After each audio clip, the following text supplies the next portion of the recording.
Untuk membahasnya kita sudah bersama dengan Pak Guswanto, Deputi Bidang Meteorologi BMKG. Selamat siang Pak Guswanto.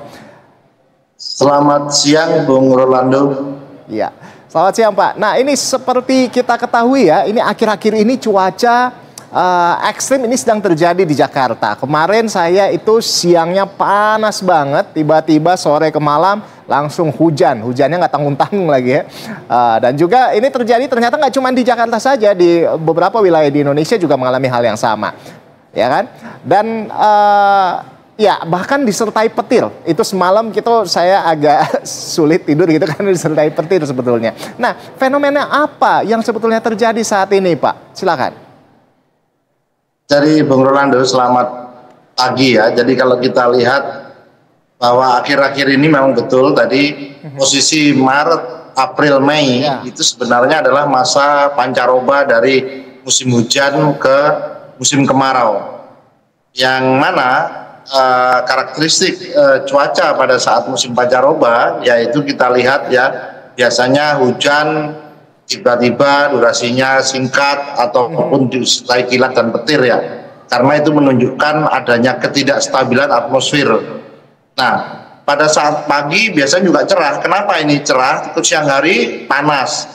Karena saat ini kalau kita lihat gerak semu matahari ya, nanti barangkali kalau kita lihat saat ini posisinya masih di 10 ataupun 11 derajat lintang utara, artinya masih di sekitar ekuator gitu ya. Kalau kita lihat nanti 21 Juni itu baru menjauh sampai 23,5 derajat, karena 21 Maret yang lalu itu adalah pas di Khatulistiwa di wilayah Indonesia, dan ini memberikan dampak bahwa pada siang menjelang sore hari itu terjadi pemanasan yang cukup, dan itu meningkatkan penguapan dari permukaan ya, baik di air, di laut, dan baik di danau dan badan-badan air lainnya. Dan ini membentuk awan tebal kalau sore hari. Nah, tinggal sekarang bagaimana ketidakstabilan atmosfer. Kalau tidak stabil maka dia akan turun bisa menjadi hujan. Kira-kira itu Bung Rolando yang bisa saya sampaikan. Ini sudah kalau dilihat fenomena apa yang terjadi saat ini. Saat ini adalah fenomena pancaroba ya, musimnya itu pancaroba, di mana ciri khasnya adalah hujan lebat, durasi singkat, ataupun disertai kilat dan petir, biasanya juga adanya tinggi gelombang. Ya. Kira-kira itu. Baik. Jadi Pak Guswanto, itu berarti kalau dilihat faktor-faktor penyebabnya sebetulnya seperti apa Pak? Yang menyebabkan tadi gitu ya kan, tiba-tiba matahari seperti yang Anda jelaskan tadi, lalu ada juga gelombang yang cukup tinggi. Seperti apa Pak? Baik, kalau kita lihat pada BMKG sendiri sudah memperkirakan bahwa musim kemarau pada tahun ini itu sepertinya kita lihat pendek ya. Nah, pendek itu artinya gini, bahwa pada awal tahun 2025 itu kondisi La Nina lemah itu diprediksi terjadi masih, dan meningkat itu masih curah hujan terjadi hingga kira-kira bulan Maret itu masih ada. Sedangkan yang fenomena yang kedua itu yaitu adanya suhu laut yang meningkat.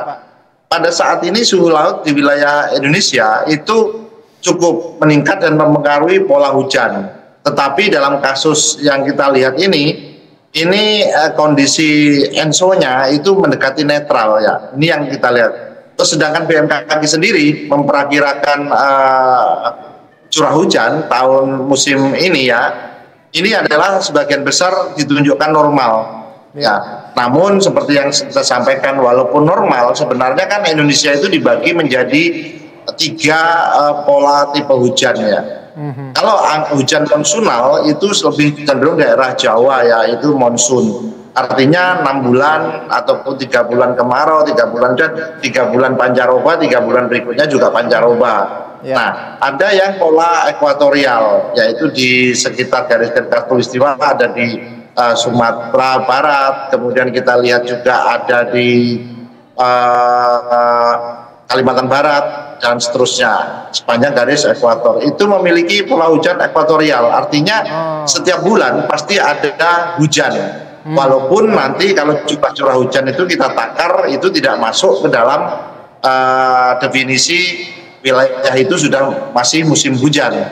Kemudian pola yang ketiga itu adalah pola lokal yang terjadi di wilayah kepulauan Maluku Utara ya. Misalkan kita lihat ya Maluku Utara itu adalah lokal, di mana nanti pada saat puncak musim hujan di pola monsunal, dia puncak musim kering kemarau di monsunal di wilayah Jawa, maka di wilayah sana bulan-bulan Agustus itu malah hujannya cukup lebat, Bung Rolando. Jadi pola inilah kan, ini karena saking luasnya wilayah kita, jadi faktor yang mempengaruhi adalah kalau kita lihat itu lebih besar kepada faktor luasnya wilayah kita yang terbagi dalam beberapa pola hujan tadi.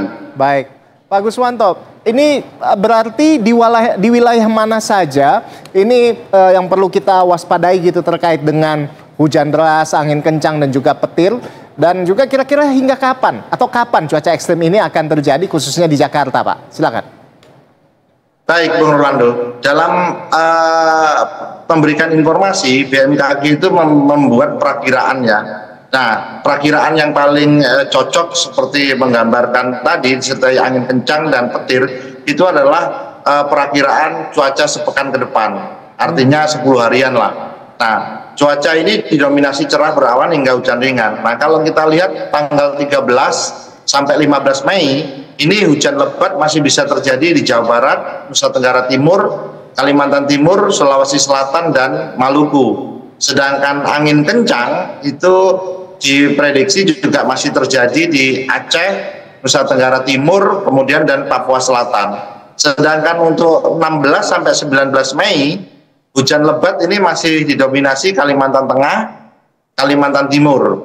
Sedangkan angin kencangnya itu ada di Papua Selatan dan Maluku. Jadi kalau kita lihat di sini khususnya ya di wilayah Kalimantan Timur itu sepekan itu masih akan hujan lebat. Kemudian angin kencang itu Papua Selatan itu juga masih dalam sepekan ini masih terjadi angin kencang. Demikian Bung Rolando.